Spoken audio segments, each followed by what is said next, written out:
Santiago Armesilla, muy buenos días. Hola, buenos días, encantado de estar con vosotros. Bueno, tenemos la fotografía otra vez del aumento de la tensión. Zakharov ha hablado hace unos minutos diciendo otra vez que vuelve a advertir a la OTAN de que si Ucrania sigue por la vía de Kursk y se le añade la fotografía de los misiles de largo alcance aceptados por Estados Unidos que los pueda usar en territorio ruso, pues que la respuesta va a ser dolorosa. Volvemos al nuevo curso. ¿Volvemos al clima de tensión entre Ucrania y Rusia con la OTAN por en medio de esa fotografía? A ver, yo creo que, salvo zigzags o altibajos, como los queramos llamar, esa tensión existe desde el mismo momento en que empezó la guerra entre estas dos naciones, sino antes. Entonces, las palabras de Zakharova son, una vez más, una expresión de la necesidad que tiene el discurso político e incluso el discurso diplomático de continuar el conflicto bélico. Es normal en este tipo de situaciones. Una advertencia de Rusia supone que Ucrania tiene que adaptarse a esa advertencia para ver qué hace. Lo que sí está claro es que sobre el terreno, sobre lo que es el terreno, nunca mejor dicho, de Ucrania y de Rusia, en la nueva batalla de Kursk, Ucrania pues no está desarrollando una estrategia, una táctica bélica adecuada para sus fines, que es evitar que Rusia gane el conflicto. Entonces, en este sentido, creo que siempre hay que ver, cuando ocurre una guerra, que las declaraciones de representantes de los funcionarios de cada Estado, en sus declaraciones públicas, insisto, siempre están simplemente continuando la guerra por otros medios. ¿Por qué? Porque la política es la guerra por otros medios. Estamos aquí invirtiendo la famosa frase de Clausewitz. A partir de aquí va a llegar Ucrania. Esta mañana también ha sido noticia la salida de distintos ministros, entre ellos Dmitry Kuleba, y el plan ahora mismo tiene una cita clave, una fecha clave, que es la Asamblea General de Naciones Unidas, donde Zelensky ya ha avanzado en el mes de agosto que va a llevar una propuesta para obligar a Rusia a firmar la paz, que tiene que ir seguro por la vía de los misiles de largo alcance estadounidenses, a los que a Trudeau ya le ha pedido que presione para que le den autorización. ¿Crees que estamos cerca de poder llegar a ese entorno en el que Rusia pueda entender, después de Kursk y con los misiles de largo alcance, que tiene que sentarse a negociar en el mes de octubre, por lo menos a iniciar la negociación? Bueno, vamos a ver qué pasa después de esa reunión en la Asamblea General de la ONU. Ahora bien, yo lo que diría es que si Zelensky tiene capacidad de presionar con la cuestión de los misiles, Rusia, que tiene derecho de veto junto con China en el Consejo de Seguridad de la ONU, puede ejercer algún otro tipo de presión, también militar / diplomática, contra Zelensky y contra Ucrania.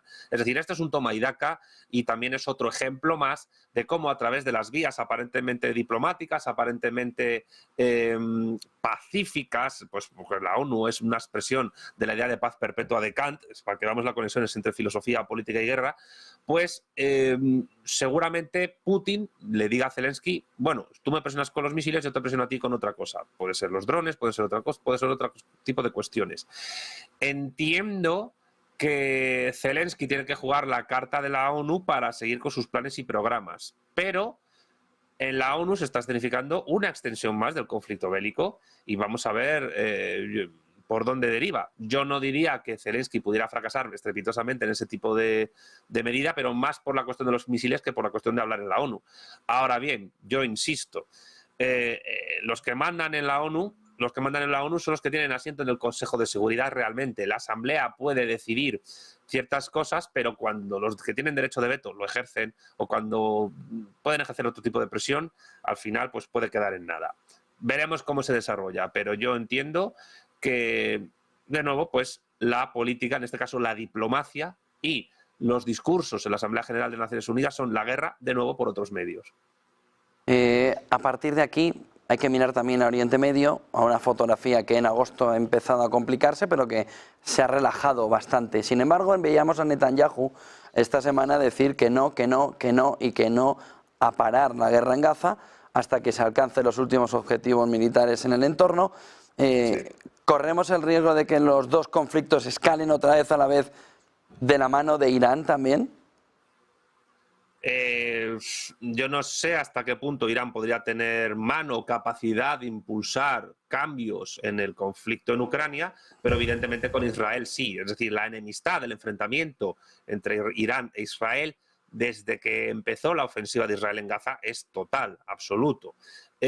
Ahora bien, también creo que hay que tener en cuenta que la presión social que está teniendo en el propio Israel Netanyahu no la está teniendo todavía Zelensky, al menos aparentemente no nos llega a nuestros ojos en Ucrania.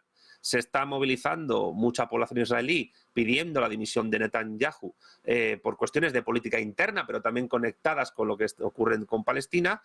Pero Irán, hay que decir que es un socio confiable y fundamental para la estrategia de los BRICS y para la estrategia, vamos a decir, euroasiática que Pekín y Moscú están llevando a cabo. Un eje Moscú-Pekín-Teherán es fundamental para la estrategia de China y también de Rusia en Oriente Medio. Y esa presión a Israel, que se ejerce indirectamente desde Rusia y China, tiene a Irán como su, digamos, como su...